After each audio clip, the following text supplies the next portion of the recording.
कृषी विज्ञान केंद्राच्या कृषी प्रदर्शनाला खऱ्या अर्थाने यावर्षी अभूतपूर्व प्रतिसाद मिळालेला आहे। कृषी प्रदर्शनाचा आज खऱ्या अर्थाने शेवटचा दिवस आहे। एकंदरीतच देशातील नव्हे तर राज्यभरातील अगदी लाखो शेतकऱ्यांनी खऱ्या अर्थाने या 8 दिवसांमध्ये कृषी प्रदर्शनाला भेट दिलेली आहे। एकंदरीतच AI तंत्रज्ञान आधारित कृषी शेती कशी केली जाते यावरती जास्तीत जास्त भर हा कृषी विज्ञान केंद्राचा आहे। साहजिकच देशभरातील मोठ्या प्रमाणात जे शेतकरी आहेत हे प्रदर्शन पाहण्यासाठी गेल्या 8 दिवसापासून आलेले आहेत। एकंदरीतच सद्यस्थितीत आज 8वा दिवस आहे, मात्र आज देखील मोठ्या प्रमाणात गर्दी आहे। खऱ्या अर्थाने कृषी प्रदर्शन हे यावर्षीच 8 दिवसाचे आहे। साहजिकच शेतकरी देखील मोठ्या प्रमाणात आलेले आहेत। आपल्यासोबत कृषी विज्ञान केंद्राचे प्रमुख राजेंद्र दादा पवार आहेत। दादा, काय सांगाल? खऱ्या अर्थाने आज कृषी प्रदर्शनाचा शेवटचा दिवस, मात्र अभूतपूर्व गर्दी यावर्षी देशभरातील शेतकऱ्यांनी दिलेली आहे, काय सांगा? मागच्या वर्षीपर्यंत गेले जवळजवळ 10 वर्ष हे प्रदर्शन आपण भरवतोय।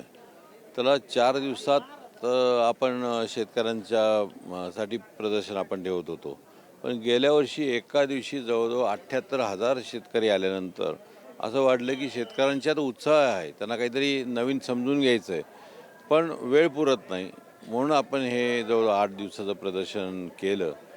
पण यालासुद्धा रोज 50,000पासून 40-50,000पर्यंत रोज शेतकरी येऊन भेट देत आहेत। आणि विशेषतः इथं तरुण वर्ग खूप मोठ्या प्रमाणात आहे आणि जास्ती करून धाराशिव, मराठवाडा आणि कोल्हापूर आणि नगरमधले बरेचसे तरुण शेतकरी यात दिसत आहेत। याचा अर्थ असा आहे की शेतकऱ्याला शेती परवडत नाही अशी म्हटलं जातं, आणि असं जरी असलं तरी तरुण वर्गाला या शेतीतून त्याच्यावर त्याला अवलंबून राहावं लागतं आहे आणि शेतीत काहीतरी नवीन शोधण्यासाठी ते कुठंतरी व्हॅक्यूम आहे आणि ते शोधण्यासाठी हा मोठ्या प्रमाणात तरुण येऊन इथं बघतोय। दादा, खऱ्या अर्थाने AI तंत्रज्ञान जास्तीत जास्त वापरलेलं आहे। अगदी महाराष्ट्रातील किंवा देशातील शेतकरी येतोय त्याला असं वाटतं की आपण इस्रायलची शेती किंवा जास्तीत जास्त कसं उत्पादन वाढेल किंवा एक आधुनिक प्रकारची शेती शेतकऱ्याला पाहावयास मिळत आहे आणि शेतकऱ्याची एक चांगली भावना प्रदर्शन पाहिल्यानंतर पाहावयास मिळते। तुम्ही इस्रायलचं नाव काढलं म्हणून सांगतो की जवळजवळ 45 वर्षापूर्वी, जवळजवळ 50 वर्ष झाली, आप्पासाहेब पवार, मणिभाई देसाई यांनी सगळ्यांनी मिळून त्यावेळी जे दुधाचं इथं शॉर्टेज होतं त्यासाठी क्रॉसबीट प्रोग्राम त्यांनी त्यावेळी इस्रायलच्या गायी बघून सुरुवात केला होता। नंतर 80च्या दरम्यान जे ड्रीप आणलं आप्पासाहेब पवार, माझे वडील आणि या संस्थेचे चेअरमन, त्यांनीसुद्धा इस्रायलचे ड्रीप बघून त्यांनी इथं ड्रीप आणलं होतं। आज या सगळ्या गोष्टीला 40-45 वर्ष होऊन गेलेली आहेत। मधल्या काळात आम्ही सायलेज वगैरे सतत काम करत होतो, परंतु आता ड्रीपच्या पुढचं जे व्हर्जन आहे ते AI टेक्नॉलॉजी, तर ती आपण इथं आणलेली आहे। गेल्या वर्षीपर्यंत तो प्रयोग म्हणून होता, पण आता तो प्रयोग राहिलेला नाही आहे। इथे या संस्थेचे ट्रस्टी प्रतापराव पवार असतील किंवा ऑक्सफर्ड युनिव्हर्सिटी चे अजित जावकर आणि बाकी जे मायक्रोसॉफ्ट आहे, या सगळ्यांच्या एकत्रित प्रयत्नांनी आपण इथं AI टेक्नॉलॉजी सुरू केलेली आहे।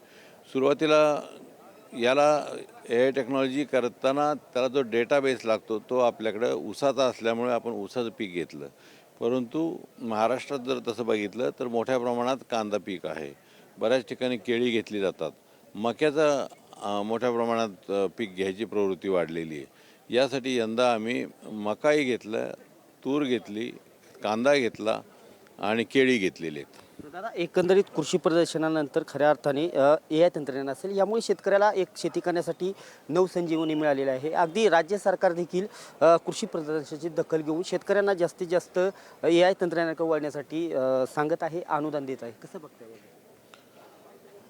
अनुदानाबद्दल मी काय बोलणार नाही, कारण माझी वैयक्तिक मतं वेगळीत आणि शेतकऱ्यांना ते स्पष्ट बोलणं फारसं आवडणार नाही। पण एक मी तुम्हाला सांगतो की पुढच्या 5-10 वर्षात AI टेक्नॉलॉजी ही सगळ्या क्षेत्रात ती व्यापणार आहे आणि आपणही शेतकऱ्यांनी मागं राहिलं नाही पाहिजे।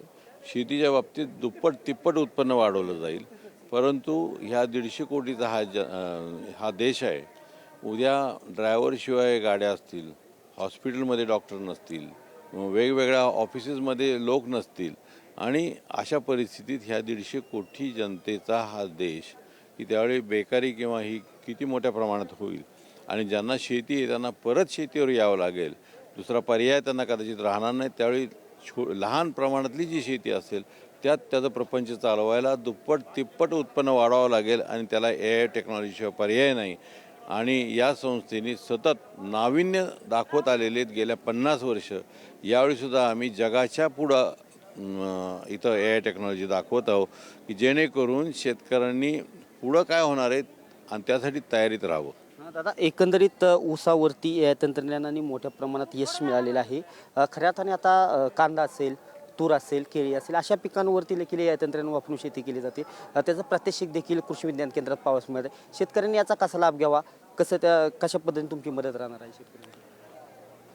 ही काय सरकारी संस्था नाही किंवा ह्याला जे फंड्स असतील ते पण आपल्याकडे तेवढं मोठ्या प्रमाणात नाही. कारण याला डेटाबेस आहे की ज्याच्यात मागच्या इन्फॉर्मेशनवर हे AI चालवतं.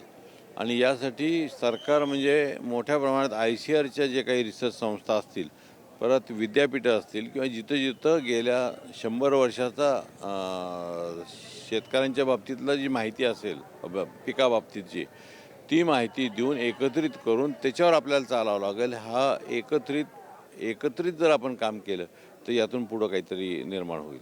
दादा, खऱ्या अर्थाने आता राजकीय प्रश्न, जिल्हा परिषद पंचायत समितीच्या निवडणुका लागलेल्या आहेत. दोन्ही पवार कुटुंब देखील एक आलेले आहेत. 12 जिल्हा परिषदमध्ये राष्ट्रवादी दोन्ही एकत्र लढत आहेत.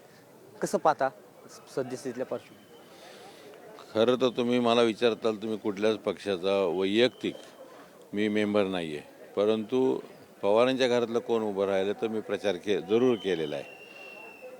शेवट राजकारणाशिवाय किंवा जिल्हा परिषद असेल किंवा आमदारकी असेल, खासदारकी असेल, हे तर कोणी टाळू शकणार नाही आहे. पण एक मला सांगा की तिकडं तुमची झेडपी चालली, परंतु इथं आज एवढ्या मोठ्या प्रमाणात इथं शेतकरी येतोय, याचा अर्थ नक्की शेतकऱ्यांना काय पाहिजे हे आपण ओळखून घेतलं पाहिजे. दादा, पण कौटुंबिक पवार कुटुंबे एक आहे हे सर्व आहे, परंतु सद्यस्थितीतलं राजकीय दृष्ट्या देखील एकत्र आले. कसा पाहता सध्या? मी एवढंच बोलेन की चांगल्या गोष्टीसाठी एकत्र यायला पाहिजे. आणि कायम आज आमच्या सगळ्या घरात जे संस्कार आहेत ते चांगलं करण्यासाठी प्रत्येकाचा प्रयत्न चालू आहे. तुम्ही कोणीही घ्या आमच्या घरातलं, प्रत्येकजण काही ना काही तर करत असतो. आणि जर एकत्र आले तर त्याचा नक्कीच आपल्या समाजाला, शेतकऱ्यांना आणि सगळ्यांना फायदा होईल असं मला वाटतं. दादा, एक शेवटचा प्रश्न, पिंपरी चिंचवड असेल किंवा पुणे महानगरपालिका असेल, आता राष्ट्रवादीला कुठेतरी यश मिळावं असं मिळालं नाही. आता जिल्हा परिषद कायम सत्ता, जो जिल्हा परिषद स्थापन झाली तेव्हापासून राष्ट्रवादीची सत्ता आहे. कशा पद्धतीचं चित्र असेल येणाऱ्या काळात? कारण भारतीय जनता पार्टीने सर्व स्तरावरती एक आघाडी मिळवलेली पाहत आहे. राष्ट्रवादी देखील तोडीचा पक्ष आहे. कसं पाहता? लोकशाही म्हटल्यानंतर आपण त्याच्यावर लोकांची मतं महत्त्वाची असतात. कधीतरी BJPला सुद्धा खूप छोटं स्थान होतं, त्यानंतर लोकांना कदाचित वाटलं की बाबा त्यांना स्थान देऊन बघावं.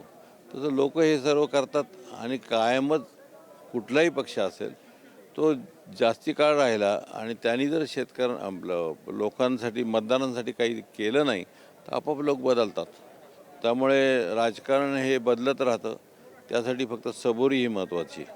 नक्कीच हे कृषी विज्ञान केंद्राचे प्रमुख राजेंद्र दादा पवार होते. खऱ्या अर्थाने आज कृषी प्रदर्शनाचा 8वा दिवस आहे. मात्र राज्यात राजकीय परिस्थिती असताना देखील लाखो शेतकऱ्यांनी आज खऱ्या अर्थाने 8व्या दिवशी देखील कृषी प्रदर्शनाला भेट दिलेली आहे. आणि शेतकऱ्यांना खरं काय लागतं हे या प्रदर्शनावरून दादांनी स्पष्ट सांगितलेलं आहे की शेतकऱ्यांना खऱ्या अर्थाने आपलं उत्पादन वाढवण्यासाठी शेती आवश्यक आहे आणि त्याची कशी आधुनिक पद्धतीने शेती करता येईल यासाठी शेतकरी हे मोठ्या प्रमाणात कृषी विज्ञान केंद्राला भेट देत आहेत.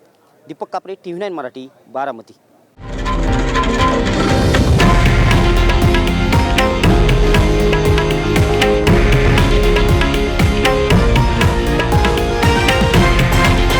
हे आहे देशातील नंबर 1 न्यूज नेटवर्क आणि आपण पाहत आहात TV9 मराठी, एकमेव.